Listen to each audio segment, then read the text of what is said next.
So I first got to know Charles when we were living together. We moved in. I moved in with James, and there was this guy. I just didn't know him very well. He was quiet. He lived in the room next to me, and we bonded over music, specifically pop punk. I'd walk by his room and hear this amazing music, and then I'd walk in and I'm like, Charles, what's that? And through that friendship, we went to our first concert together. It was amazing. And that bond just continued to grow. Even after he moved out, we kept in touch. We weren't super close yet, and he had called me one day to tell me something kind of heavy. Like, hey, Chris, I got cancer. I didn't know how to take it. So I was like, all right. And that was it. And over a period of months, we started to, just converse about the struggles he was going through. Eventually, one day, I knew he was in the hospital, so I gave him a call. Just asked how he was doing, if there's anything I could do, if I could just come by and see him. He's like, yeah, come and see me. I said, is there anything you need? He said, yeah, Sour Patch Kids.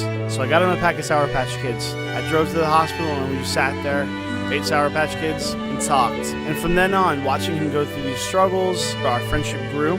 And then over the years, we decided both to go back to college. We were a little bit older. We ended up going to college together at the same time. And look at us both now. We have degrees.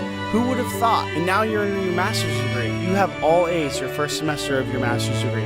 That's something that's amazing. We even texted each other during our college graduations. But a year and a half ago, we were in the opposite positions. You were the best man at my wedding. I've been married for a year, and I'll be honest, I don't really know anything. But after this year, I can tell you one thing. Perseverance is the key. And what I've watched you go through, the struggles and the trials, from the cancer to the hospital visits, through college and all of that, you have persevered and you have struggled and you have fought for what you have now. In the same way, marriage is a lot like that. Love isn't always something you remember. You don't always remember what that word means when that annoying little habit pops up, or something she does you just can't stand or understand why she would do it. That perseverance, that's what marriage is about. That's what brings you through. Charles, Jessica, I love you guys both. I wish you the best. Here's my toast. Let's raise our glasses to Jessica and Charles.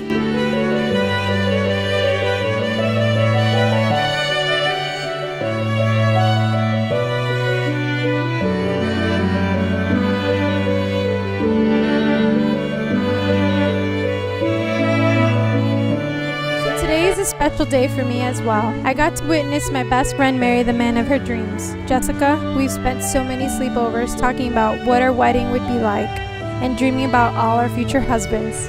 I can truly say it turned out better than we imagined. It is my honor to stand by your side today. I thank God He put you in my life, and after all these years, I know I wouldn't be where I am today without our friendship. There's no doubt you will be a loyal, loving, God-centered wife. Charles, you're brave to marry into this big Brazilian family. Good thing they were willing to share her. Here's to a lifetime of happiness, our kids growing up together, and many Brazilian churrascos.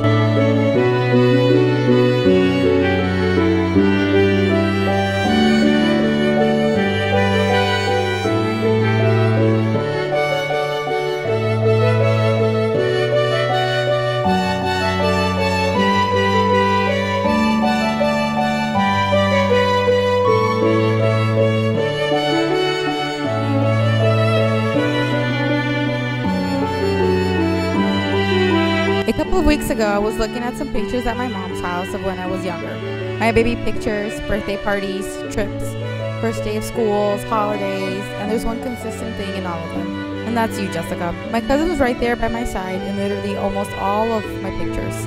From diapers until us visiting each other at college, she has been there with me by my side. You were my cousin my whole life, but when I needed a best friend, you were there for me. And when I needed a sister, you were there for me. I love you so much. And Charles, you can take it from me. You found someone amazing to stand by your side for the rest of your life. I'm so happy that God found someone so wonderful for you, Jessica. I wish you guys a lifetime of happiness on the first day of the rest of your lives.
I therefore proclaim you husband and wife.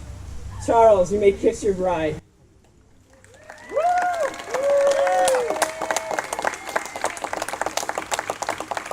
Charles, this is my mother's blessing to you and Jessica. Charles, my loving son-in-law.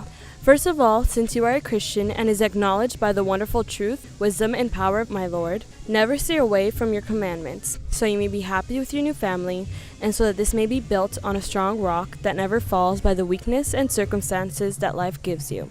Know that all construction depends on a solid base. Not being able to find better words other than the words spoken by the psalmist David, like a king, he never believed in his own power, but instead gave all his life to Lord, and in him he found refuge. Or the same in King Solomon, who could have asked the Lord for all the glories of the earth, but instead only desired the wisdom. My new son, give your path to the Lord. Believe in him so that he will do all. Share your knowledge with your beautiful wife, because she is very intelligent and she loves you enough to walk in the right path. She'll give you good fruits, and your house will be full. Your children will be beautiful and intelligent. Here is my last commandment. Never decide your life and business by yourself, and never forget that Jessica is now your other half, flesh of your flesh, blood of your blood. And the Lord made you two one body and one spirit. And no one can be more of a friend and advice giver than your wife, companion by your side through the glory and sadness, in your youth and elder years. Finally, open your heart without restrictions or reserves. Make a total delivery of all of your love to this sweet friend, lover, daughter, girlfriend, mother, and fiancé, so that you may want everything that she is. Accept my blessings and my love as your mother. Sheila Simoes.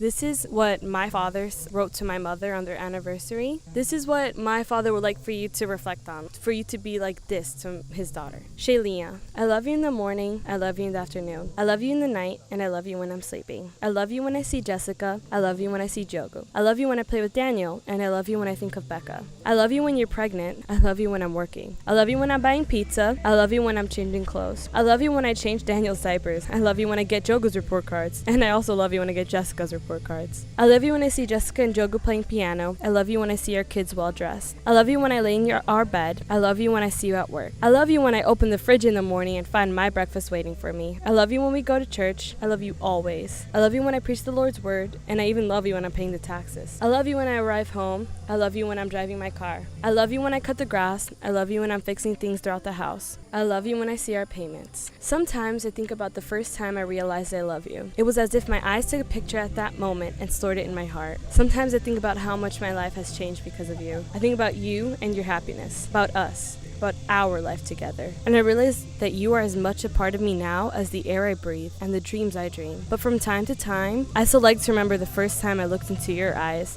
and saw my future there. There's not enough room in all the papers in the world for me to tell you how much I love you. November 16, 2000. Love, Bebeto.